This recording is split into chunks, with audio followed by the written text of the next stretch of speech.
حضرت امام جعفر صادق علیہ السلام سے منقول ہے کہ حضرت ادریس علیہ السلام کی پیغمبری کی ابتدا یوں ہوئی کہ ان کے زمانہ میں ایک ظالم بادشاہ تھا۔ ایک روز وہ سیر و تفریح کے لیے نکلا۔ اس کا گزر ایک زمین سرسبز پر سے ہوا جو اللہ تعالیٰ کے ایک خالص مومن کی زمین تھی، جس نے دین باطل کو ترک کر کے اہل باطل سے بیزاری اور علیحدگی اختیار کر لی تھی۔ بادشاہ کو وہ زمین پسند آئی۔ وزیروں سے پوچھا یہ کس کی زمین ہے؟ انہوں نے بتایا کہ فلاں مومن کی ہے جو آپ کی رعایا میں سے ہے۔ بادشاہ نے اس کو بلوایا اور اس سے زمین کی خواہش کی۔ اس نے کہا میرے بال بچے تجھ سے زیادہ اس زمین کے محتاج ہیں۔ بادشاہ نے کہا اس زمین کی قیمت لے کر مجھے دے دو۔ اس نے کہا نہ میں فروخت کروں گا اور نہ یوں ہی بلا قیمت دوں گا، اس کا ذکر ہی چھوڑ دو۔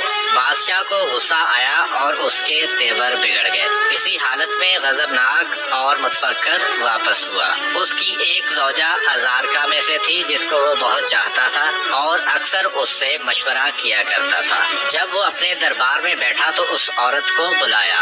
اس عورت نے بادشاہ کو بہت غضبناک دیکھا۔ پوچھا اے بادشاہ کون سا ایسا معاملہ ہوا ہے کہ آپ اس قدر غصے میں ہیں؟ بادشاہ نے زمین کا قصہ اس سے بیان کیا۔ اس عورت نے کہا اے بادشاہ غم وہ کرتا ہے اور غصے میں پیچ و تاب وہ کھاتا ہے جس کو انتقام و تغیر کی طاقت نہیں ہوتی۔ اگر تو اس کو بغیر کسی ہیلے کے قتل نہیں کرنا چاہتا تو میں اس کے مار ڈالنے کی تدبیر و ہیلا کرتی ہوں کہ زمین بھی تیرے قبضے میں آ جائے اور رعایا کے نزدیک اس کے قتل کے بارے میں تجھ پر کوئی الزام بھی نہ رہے۔ بادشاہ نے پوچھا وہ کون سی تدبیر ہے؟ اس نے کہا کہ ازارکا کی ایک جماعت اس کے پاس بھیجتی ہوں کہ اس کو پکڑ لائیں اور تیرے سامنے گواہی دیں کہ وہ تیرے دین سے پھر گیا ہے۔ اس طرح آپ اس کو قتل کر کے اس کی زمین پر قابض ہو سکتے ہیں۔ بادشاہ نے کہا اچھا ایسا ہی کرو۔ ازارکا میں سے کچھ اشخاص اس عورت کے دین پر تھے جو مومنین کا قتل حلال جانتے تھے۔ اس نے ان کو طلب کیا۔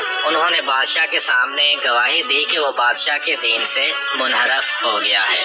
یہ سن کر بادشاہ نے اس کو قتل کرا دیا اور اس کی زمین پر قابض ہو گیا۔